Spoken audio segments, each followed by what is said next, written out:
अपनात्मा यहाँ की इस संसार की व्यवस्था और सतलोक की व्यवस्था की भिन्नता, उसमें अंतर बता रहे हैं परमात्मा। परमेश्वर के उस अमर ज्ञान सूक्ष्म वेद से परिचित आदरणीय गरीबदास साहिब जी क्या संदेश दे रहे हैं जो परमात्मा से प्राप्त हुआ कि मन तो सुख के सागर बस रे, और नहीं ऐसा यश रे। यश माने महिमा, यानी किसी की जो बड़ाई। अब जैसे कोई अच्छा राजनेता बन गया या कोई सिद्धि प्राप्त करके कोई संत प्रसिद्ध हो गया, किसी का बुरा कर दिया किसी का भला कर दिया, उसकी मंडी बन गई, उसकी मंडी बन गई, वहाँ पूजन लाग गए। मनमाने वो एक संत या राजनेता अपनी बनी हुई स्टैच्यू पर उसकी मूर्ति बना लेते हैं, साल भर में एक बार माला डाल देते हैं उसकी आदर करने के लिए, और मनमाने वही कबूतर बनकर अपने ही उस स्टैच्यू पर अपनी तस्वीर पर वही टट्टी पेशाब कर रहा है उस सर पर बैठ के। तो खाक बढ़ाई है या गधा बन के कितना कुमार का लटखा रहा होगा वो, जिसकी मूर्ति बना कर माला डाल कर आदर किया जा रहा है। ये खाक यश है,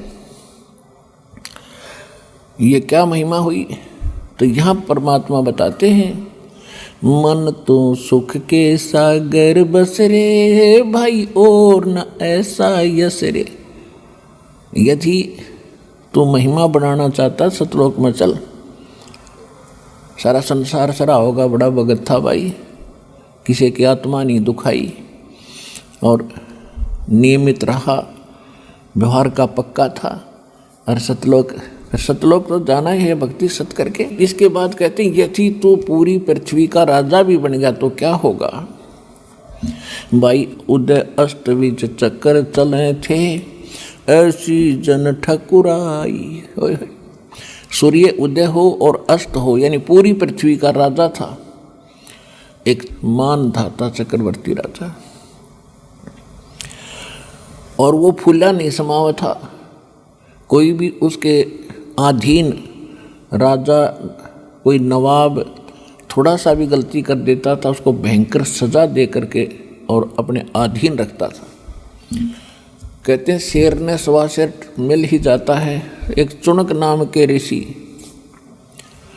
जैसे आपको बहुत बार कथा सुनाई है, इस काल का पुजारी था, ब्रह्म का साधक था, और ब्रह्म तक के साधक को परमात्मा ने उनको काल ही बताया है। काल का पुजारी काल वाले काम कर सकता है। जो साधना इन ऋषियों ने की वो मोक्षदायक नहीं थी, उससे परमात्मा मिला नहीं, इनमें सिद्धियाँ आगी, एटम बम बन गए। तो मानधाता चक्रवर्ती राजा की इस चुनक ऋषि ने 72 अक्षौणी सेना का नाश कर दिया था। एक वचन से सिद्धि से अपनी पुतली बनाई, 4 परमाणु बम बनाकर छोड़ दिए।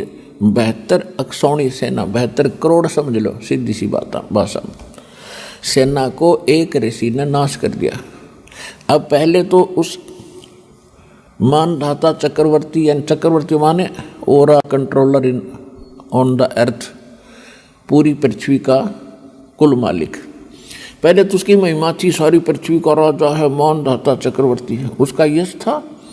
और फिर उस चुनक ऋषि का यश हो गया कि उसने वैसा कमाल कर दिया, चक्रवर्ती राजा की सारी सेना का नाश कर दिया। अब फिर उस ऋषि की महिमा होगी। अब वो ऋषि के बनेगा अगले जन्म, और यो राजा क्या बनेगा, राजा बनेगा गधा स्टार्ट से ही। ये नियम है मालिक का। राजा तो सारे पाप पे पाप करे सारा जीवन में, तो ऋषि साथ में जिसे इसने साधना भक्ति नाम ओम का जाप किया, वो पुण्य और वो कमाई बन गई, और उधर से 72 करोड़ सेना मार दी, ये पाप बन गए। तो दोनों अकाउंट ओपन रहते हैं जब तक कबीर भगवान की शरण में आप नहीं आते हो, तो दोनों भोगने पड़ते हैं, पुण्य भी और पाप भी। तो ये चुनक ऋषि जाएगा महास्वर्ग में, ब्रह्मलोक में। वहां अपनी पूंजी समाप्त करके फिर पुनरावृत्ति में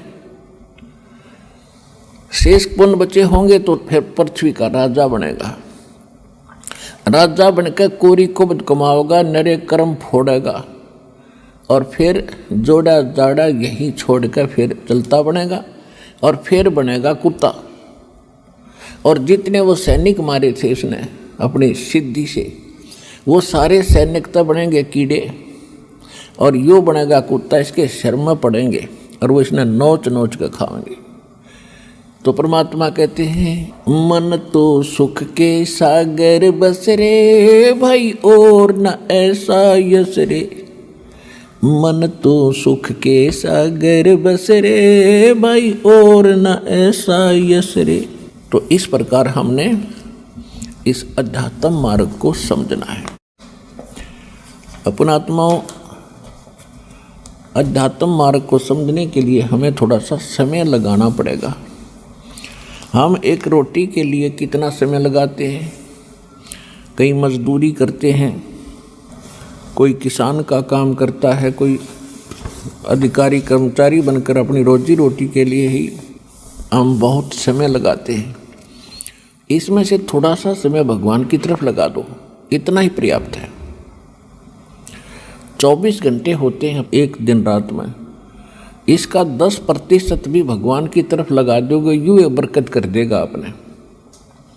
10% समझ लो, लगभग 3 घंटे लगा लो, इससे आपको बहुत फायदा हो जाएगा, बहुत लाभ मिलेगा।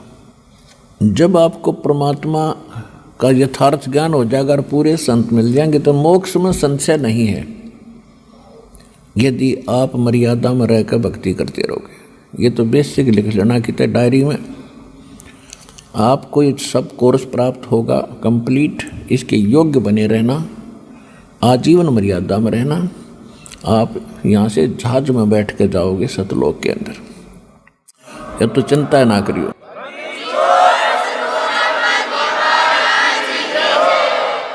और परमात्मा के पाने के लिए हमने घर भी छोड़े और हम राज भी त्याग गए। आज तो राज प्राप्ति के लिए पता नहीं के खड़दू उतार दे इंसान। हमने राज भी त्याग दिए और परमात्मा के पाने के लिए हम घोर तप किए, शरीर सुखा दिया, सूख के काटे हो गए, दीमक चढ़ गई, भगवान नहीं मिला। वो क्यों ना मिला? क्योंकि वो तो काट के हथौड़े थे और जांडी काटने का प्रयत्न था। वो कद्दे भी ना कटे, काट के हथौड़े थे और जांडी काटे। यानी एक बड़ा पेड़ हो कोई और उसको कोई काट के हथौड़े तक काटे तो मूर्ख हो।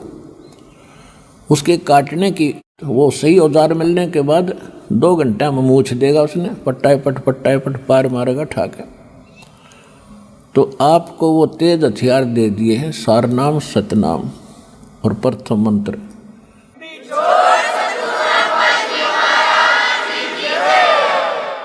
इस जन्म मरण की जांडी ने काट लो हिम्मत सी करके, या फिर नहीं रह जाएगी, फिर अधूरी सधूरी, फिर दिक्कत करेगी। अब जिसको हम परमात्मा माना करते थे, जिसको हम भगवान मान के और उसकी पूजा करा करते थे, ऋषि लोग ब्रह्म मानते थे, अंतिम भगवान। वो भी एक आध ऋषि, मार्कंडे जैसा, न अन्य ब्राह्मण तो दुर्गा की पूजा करा करते। दुर्गा की पूजा क्यों करा करते? माया पुजारी थे, सिद्धि आ जाती है दुर्गा की पूजा से और फिर वो जंतर मंत्र करके दुनिया को ठगते, उनमें महिमा के पात्र बन जाते, अपना जीवन नाश करते और साथ में यजमानों का भट्ठा बैठाते भक्तों का। तो इसका कारण क्या था कि ये काल जो भगवान यहाँ का ब्रह्म है, सरपुरुष है, 21 ब्रह्मांड हैं इसके, और ये नहीं चाहता कि ये प्राणी परमात्मा से परिचित हो जाए, यहाँ से निकलना जा, तेरे जाल